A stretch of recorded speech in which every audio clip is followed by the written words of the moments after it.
মাত্র 11 বছর বয়সেই দুনিয়া ত্যাগ করে গেল ফাহাদ নামের একটি ছেলে। সামান্য এক বজ্রপাতের কারণেই চলে গেল দুটি তাজা প্রাণ। গুন্ডুরে চলে গেছে পাত্র গুন্ডুরে যাইয়া গুন্ডুরা এরপরে মেঘ ধরছে, মেঘ ধরে এরপরে মেঘের হাত ডাক দিচ্ছে আসমান, এরপর ঠাড়া মারছে, ঠাড়া মারে এরপর আগুন লেগে গেছে। একটা গাঁও আর একটা একটু হাঁস আছে, এটার গাঁও হাট লেগে দুটা মারা গেছে। আর একটা হাসপাতাল আছে, ও হাট লাগবে একটু অল্প। জানা যায় 3 ভাই মিলে মাঠে গিয়েছিল ঘুরে ওড়ানোর জন্য, কিন্তু কে জানতো এটাই তাদের জীবনের শেষ ঘুরে ওড়ানো। ঘটনাটি ঘটে 28 এপ্রিল 2025 রোজ সোমবার। স্থান কুমিল্লা জেলার বরুড়া থানার পয়ালগচ্ছ গ্রামে।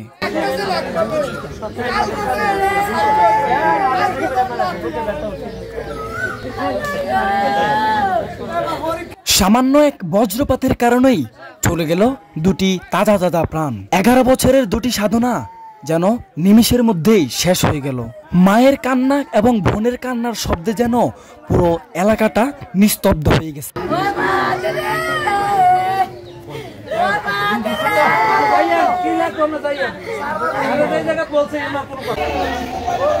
তো মানে এতক্ষণ এখানে ওনাদের কাছ থেকে জানার পর যতটুকু বুঝতে পারলাম যে মোট 3টা বাচ্চা, তার মধ্যে একটা বাচ্চা হাসপাতালে অলরেডি ভর্তি আছে 24 ঘন্টার জন্য, আর 2টা বাচ্চা আল্লাহ ডাকে চলে গেছে।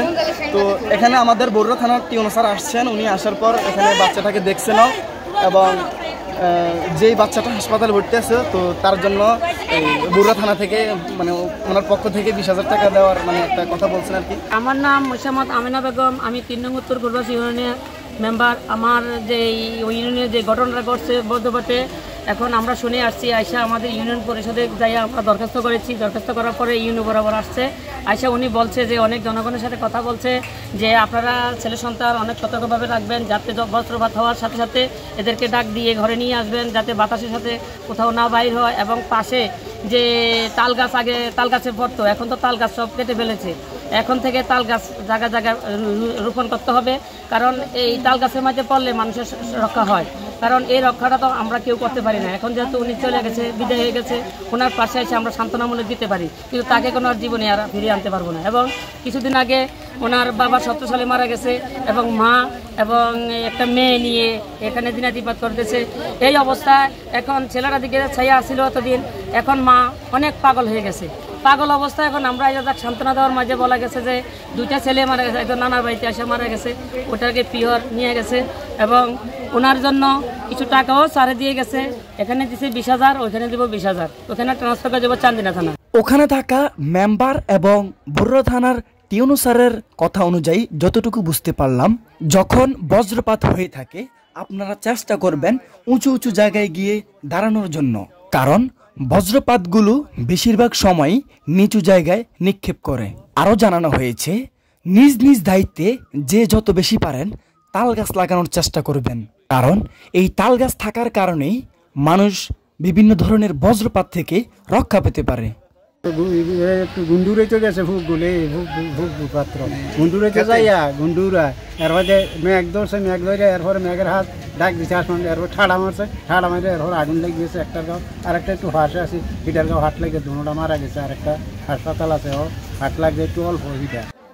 শুধু যে 2টি বাচ্চায় নিহত হয়েছে এমন না, বাচ্চা দুটোর পাশাপাশি আরও ছোট একটি বাচ্চা ছিল এবং বজ্রপাতের যেই তাপমাত্রা, ওই তাপমাত্রা এবং শব্দের কারণে সাথে থাকা ওই বাচ্চাটিও আহত হয় এবং দেরি না করে তাকে সাথে সাথেই ওখানকার একটি হাসপাতালে ভর্তি করানো হয়।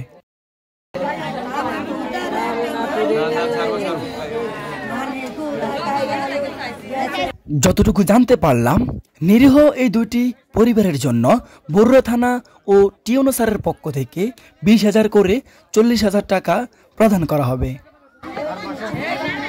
যাই হোক, শেষ কথা এতটুকুই, আপনাদের যাদের ছোট বয়সী বাচ্চা আছে আপনারা আপনাদের বাচ্চাদেরকে সতর্কভাবে রাখবেন এবং নিজের সেফটি দিয়ে রাখবেন, কারণ বিপদ কখন আসে বলা যায় না, ঠিক আছে।